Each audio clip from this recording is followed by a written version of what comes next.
Bruce Lee is on the set of Enter the Dragon when the head stunt coordinator walks up to him and says Asians can't do real action. What happens in the next 8 seconds doesn't just prove him wrong. It changes the entire trajectory of Asian representation in Hollywood. And what Bruce does immediately after, that's what separates legends from fighters. Hong Kong, Golden Harvest Studio, February 1973. The largest soundstage in Asia. Concrete walls, steel rafters, massive lighting rigs hanging from the ceiling like mechanical spiders. The air thick with cigarette smoke and the electric buzz of a major production in motion. Crew members everywhere. Camera operator, lighting technician, makeup artists, producers, assistants. Over 200 people working on what will become the most important martial arts film ever made. Enter the Dragon. Warner Brothers' first co-production with a Hong Kong studio. Hollywood money meeting Hong Kong talent. East meets West. The film that will make Bruce Lee a global icon. Except Bruce doesn't know that yet. Won't live to see it. Has 7 months left to live. It's currently the 12th day of 40 days of filming. Bruce looks exhausted. The production is a bit brutal. 12-hour days, 16-hour days. Physical displays in near 100-degree heat. So much humidity you could drink the air. No air conditioning on set. Just industrial fans blowing hot air around. Bruce is fighting, choreographing, directing second unit, rewriting dialogue by hand, and dealing with a production crew that doesn't quite understand his vision. He's fighting for every shot, every technique, every authentic moment. Today's set is an underground bunker, where the final fight scene will be filmed, where Bruce's character,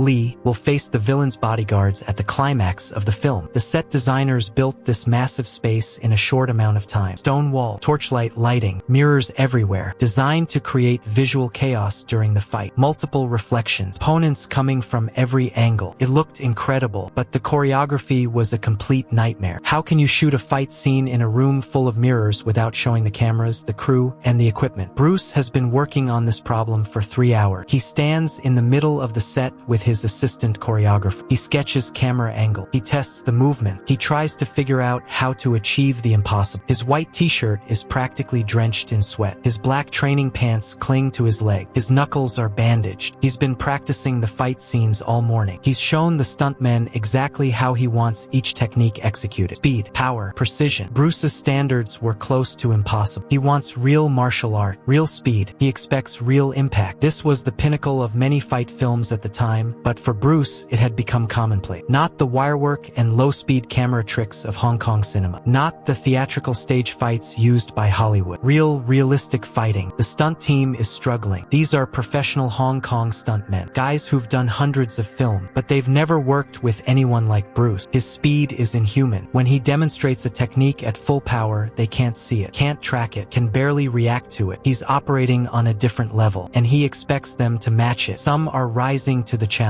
Learning, growing, becoming better than they thought possible. Others are frustrated, intimidated, resentful. Then the door opens. Heavy footsteps. Everyone stops, turns. Look, a white man walks onto the set. Tall, 6'3", probably 240 pounds. Thick build, not fat but solid. The build of an ex-athlete gone soft around the edges. Wearing khaki pants and a polo shirt. Sunglasses pushed up on his head. Carrying a clipboard. He has that Hollywood swagger. That American confidence that borders on arrogance. The walk of someone who's used to being the most important person in the room. His name is Frank Bauer, Hollywood stunt coordinator, 25 years in the business. Worked on major production, Western, war films, action pictures. He's here as a consultant. Warner Brothers sent him. They're nervous about this production. Nervous about working with a Hong Kong studio. Nervous about Bruce Lee, this unknown Chinese actor who's never been the lead in an American film. They want someone they trust on set. Someone who can report back. Make sure their investment is protected. Frank Bauer is that person. The Hollywood eyes and ears. Bauer walks straight toward Bruce. Doesn't introduce himself to the Hong Kong crew. Doesn't acknowledge anyone else. Just zeroes in on Bruce like a heat-seeking missile. He stops 10 feet away. Looks around the set. At the mirrors. At the stone wall. At the elaborate setup. His expression is unimpressed. Skeptical. Like a teacher looking at a student's homework and finding it lacking. He says, "You Bruce Lee." His tone isn't respectful. Isn't curious. Challenging. Dismissive. The tone you use when you're pretty sure you're talking to someone who doesn't deserve your time. Bruce turns, looks at this man, doesn't recognize him, doesn't know who he is, says, "Yes." Bauer doesn't extend his hand, doesn't offer a greeting, just says, "Frank Bauer. Warner Brothers sent me. I'm here to coordinate the American stunt team for the US version." Bruce nods slowly, says, "We don't need an American stunt team. We have a stunt team." Bauer smirks, says, "Yeah,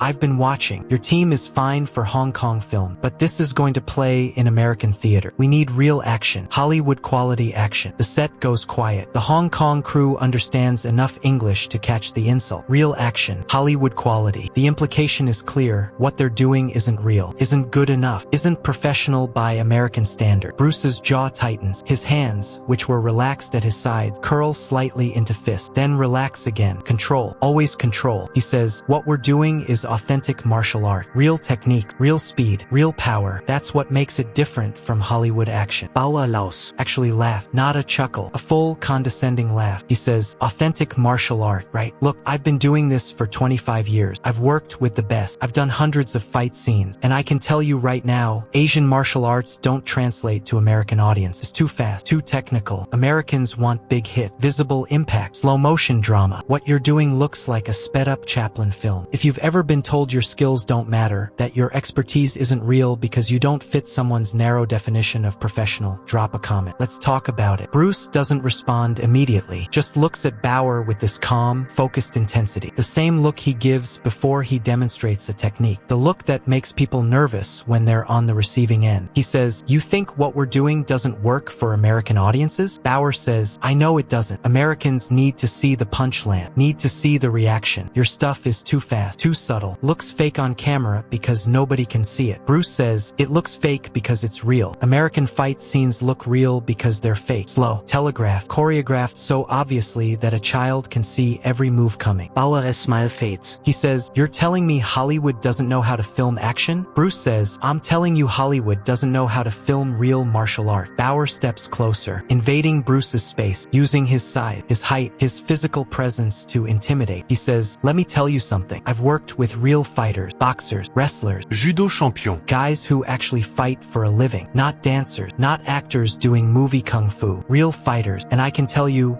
Asians can't do real action. You're too small, too light, no physical presence on camera. Americans won't believe an Asian guy can beat up white guys or black guys. Won't buy it. That's just reality. The words hang in the air like poison gas. The entire set has stopped working. 200 people watching this confrontation. Watching this Hollywood stunt coordinator tell Bruce Lee, on his own set, in front of his own crew, that Asians can't do real action, that Bruce can't do real action, that everything he's built his life on is a lie that won't play in America. Bruce could explode, could destroy this man verbally, could get him thrown off the set, could make one phone call to the producers and have Frank Bauer on a plane back to Los Angeles within an hour. Bruce has that power here. This is his film, his production, his vision. But Bruce Lee doesn't operate like that. Never has. When someone challenges him, when someone disrespects his art, his response isn't anger. It's demonstration, not word, action, proof. Bruce says, you think Asians can't do real action. Bauer says, I know they can't. No offense, but it's just physics. Size matters. Weight matters. Americans won't believe a 130-pound Chinese guy can be dangerous. Bruce nods slowly, then says, I want to show you something. We'll take 8 seconds. If after 8 seconds you still think Asians can't do real action,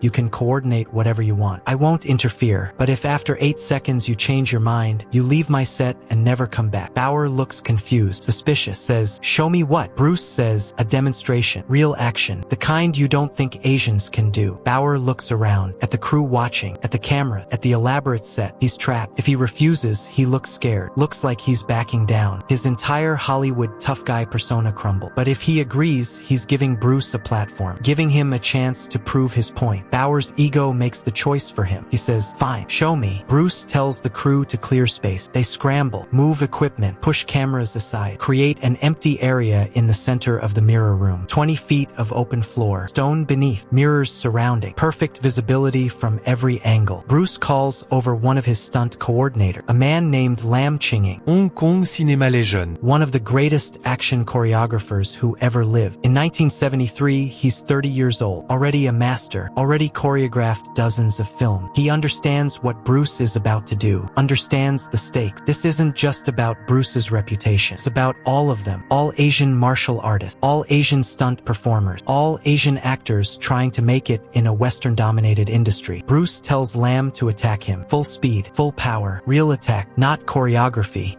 not movie fighting, real combat. Làm nốt. He knows Bruce, trusts Bruce, knows Bruce can handle anything he throws. Bauer watches with his arms crossed, skeptical, amused, like he's watching children play pretend. He's about to learn something that will haunt him for the rest of his life. Bruce and Lamb face each other, 10 feet apart. The crew forms a circle. Cameras aren't rolling. This isn't for the film. This is for Frank Bauer. This is for Warner Brothers. This is for every Hollywood executive who thinks Asians can't carry action film. Bruce says, "Ready?" Lamb drops into a fighting stance. Traditional stance. Low. Balance. Hands up. He's a professional. He's done this 10,000 times. He knows how to make film fighting look good. But that's not what Bruce wants. Bruce wants real. Bruce doesn't take a stand. Just stands there, relaxed, casual, hands at his side, like he's waiting for a bus. This posture infuriates Bauer. The disrespect, the arrogance, the complete lack of Hollywood action hero posturing. Bruce says, "Now." Lamb explodes forward. He's fast, really fast, professional stuntman fast. His right hand shoots out in a straight punch aimed at Bruce's face. Full power, full speed, not pull, not theatrical, real. What happens next takes 8 seconds, but those 8 seconds get analyzed, discussed, and replicated in film schools for the next 50 years. Lamb's punch travels toward Bruce's head. Bruce moves, not away, sideways, 3 inches. The punch passes his face so close you could slip paper between knuckles and skin, but it misses. Bruce's left hand snaps up, intercepts Lamb's extended arm at the wrist, redirects it, pulls Lamb off balance. Forward momentum becomes vulnerability. Bruce's right hand strike, open palm to Lamb's chest. Not hard, just precise, just enough. Lamb's body lifts off the ground. Actually lift 2 inches. His feet leave the stone floor. He flies backward 3 feet. For feet, his back hits one of the mirrored walls. The impact is loud. The mirror doesn't break, but it shakes. Lamb slides down the mirror, lands on his ass, sits there for a second, stunned, not hurt, just shocked by the power, by the speed, by the complete and total control Bruce demonstrated. 8 seconds, from Lamb's punch to Lamb on the ground. 8 seconds to demonstrate real martial art, real speed, real power, real action. The kind Frank Bauer said Asians can't do. The kind Warner Brothers executives don't believe exists. The set is dead silent. 200 people frozen, mouths open, eyes wide. Frank Bauer's face has gone pale. The clipboard in his hand hangs forgotten at his side. He just watched something he didn't think was possible. Watched a 130-pound man generate enough force to lift a grown man off the ground and throw him backward 4 feet. Watched speed he couldn't track with his eyes. Watched precision that looked like magic but was just skill. Pure. Undeniable, unmistacable skill. Bruce walks over to Lamb, extends his hand, helps him up. Lamb is grinning, exhilarated. That was real martial art, real expression of technique, the kind of thing they train for but rarely get to demonstrate at full power. Bruce asks if he's okay. Làm nốt enthusiasti. Says in Cantonese, "That was beautiful." Bruce turns to Bauer, says, "That's real action. That's what martial arts looks like at real speed with real power. No guair, no camera trick. No slow motion, just technique, just training. Just understanding how the human body works." Bauer can't speak, can't form word. Everything he thought he knew about action filming just got shattered. 25 years of experience, hundreds of film, thousands of fight scenes, and he's never seen anything like what he just witnessed. Bruce continues, "You said Americans won't believe an Asian guy can be dangerous. But that's not about Asian. That's about what Americans have been shown. Hollywood has never shown real martial art, never shown what we're capable of, because people like you keep saying it won't work, keep saying it won't translate, keep saying Americans won't believe it. You're not protecting audiences. You're protecting your own limitation. Have you ever been underestimated because of where you're from or what you look like? How did you prove them wrong? Share your story." Bruce says, "This film is going to change everything. Not because I'm special, because what I'm showing is real, and real always wins. Americans are smart. They can tell the difference between real and fake. They've just never been given the choice. Hollywood has been feeding them fake action for 50 years and telling them it's real. We're about to show them what real looks like." Bauer finds his voice shaky, uncertain, says, How did you do that?" Bruce says, 20 years of training, 20 years of studying physics, body mechanic, leverage, timing, 20 years of making my body a weapon. That's how. Not movie magic, not camera trick, work, discipline, understanding. Bauer says, "I've never seen anything like that." Bruce says, "I know, that's the problem. Hollywood has been making action films for decades without understanding action, without respecting martial art, without giving Asian performers a chance to show what we can do. You came here thinking you'd fix fix our amateur production, turn it into a real Hollywood film. But you don't understand, we're not trying to make a Hollywood film. We're trying to make something better. Bauer looks around, at the crew watching him, the set, at Bruce Lee standing there, not even breathing hard, not even sweating from the exertion of throwing a grown man across a room. Bauer realizes something, realizes he's the amateur here, realizes his 25 years of Hollywood experience mean nothing in this context, realizes he just challenged a master and got destroyed without Bruce even raising his voice. But then Bruce does something unexpected, something that defines who he is as a person,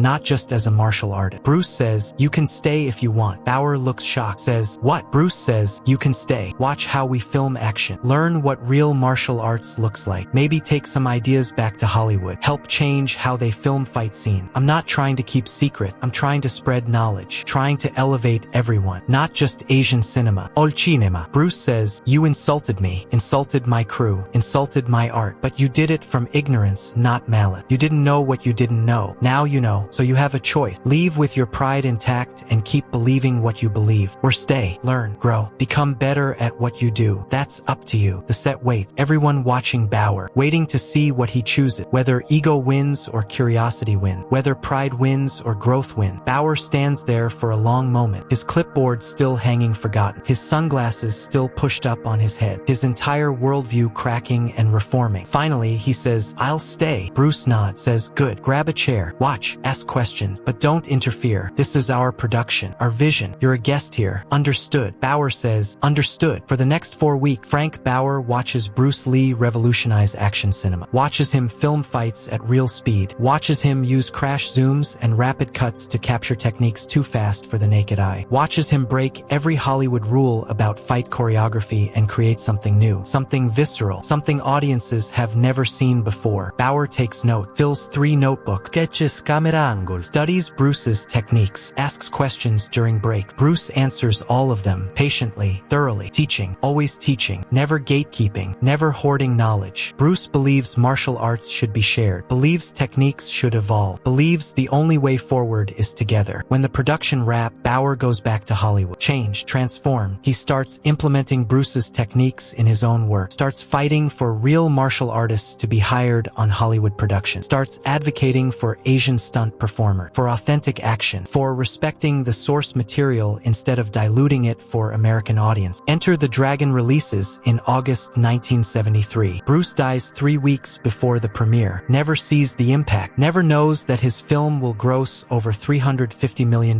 worldwide, never knows it will create a kung fu craze in America, never knows it will open doors for Jackie Chan, Jet Li, Donnie Yen, and countless other Asian performers. Never knows those 8 seconds on set changed Hollywood forever. Drop a comment if you think real skill always wins over reputation. Let's see who's really paying attention.